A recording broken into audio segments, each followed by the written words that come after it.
Good evening friends.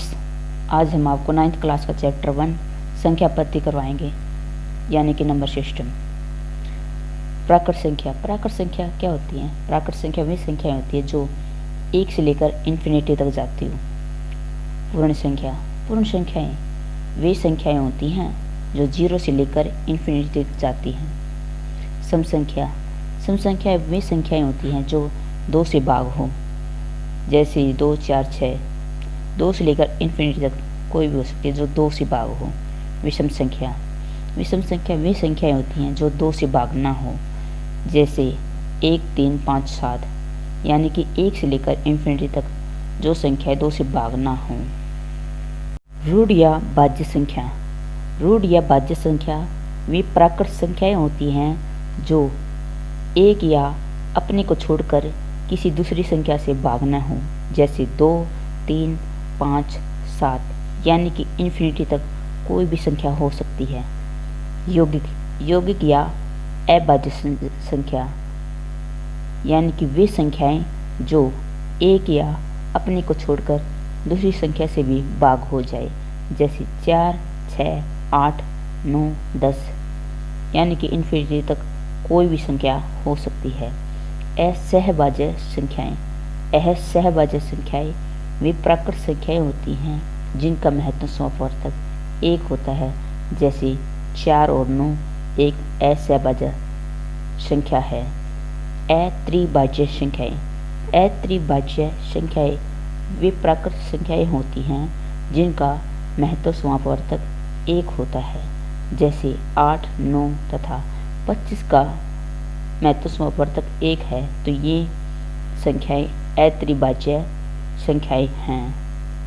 परिमेय संख्याएं वे संख्याएं होती हैं जो एक पूर्णांक को दूसरे पूर्णांक से भाग देने पर जो लघुत्तम रूप प्राप्त होता है उसे परिमेय संख्या कहते हैं। यानी कि जो संख्याएं p/q के रूप में लिखी जाएं और q 0 के बराबर ना आए, जैसे 2/3, 4/5, 5/6, 7/10, 12/25। यानी कि ये सभी संख्याएं परिमेय संख्याएं हैं। अपरिमेय संख्याएं वे वास्तविक संख्याएं होती हैं जो परिमेय संख्याएं नहीं होती, यानी कि जो संख्याएं p/q के रूप में नहीं लिखी जा सकती है, जैसे √2, √3, √5, √1/2, √3/5। यानी कि ये सभी संख्याएं अपरिमेय संख्याएं हैं। पूर्णांक वे संख्याएं होती हैं जिनमें धनात्मक ऋणात्मक दोनों संख्याएं सम्मिलित होती हैं। ऋणात्मक पूर्णांक में ऋणात्मक संख्याएं सम्मिलित होती हैं, जैसे -1, -2, -3। यानी कि इन्फिनिटी तक सभी ऋणात्मक संख्याएं ऋणात्मक पूर्णांक होती हैं। धनात्मक पूर्णांक में धनात्मक संख्याएं सम्मिलित होती हैं, जैसे 1, 2, 3, 4, 5। यानी कि इन्फिनिटी तक सभी धनात्मक संख्याएं धनात्मक पूर्णांक हैं। वास्तविक संख्याएं वे संख्याएं होती हैं जिनमें परिमेय संख्याएं व अपरिमेय संख्याएं दोनों सम्मिलित होती हैं, जैसे √2, √3, √5, 2/3, 5/6, 7/10, 12/25। यानी कि ये सभी संख्याएं वास्तविक संख्याएं हैं। अवास्तविक संख्याएं या काल्पनिक संख्याएं ये वे संख्याएं होती हैं जिनमें वास्तविक संख्याएं नहीं होती, जैसे √-3, √-7, √-5, √-18। यानी कि ये सभी संख्याएं अवास्तविक या काल्पनिक संख्याएं हैं। जोड़ का तत्समक यानी कि किसी संख्या को 0 में जोड़ा जाए तो वही संख्या प्राप्त हो। गुणात्मक तत्समक, इसमें यदि किसी संख्या को 1 से गुणा की जाए तो वही संख्या प्राप्त होती है।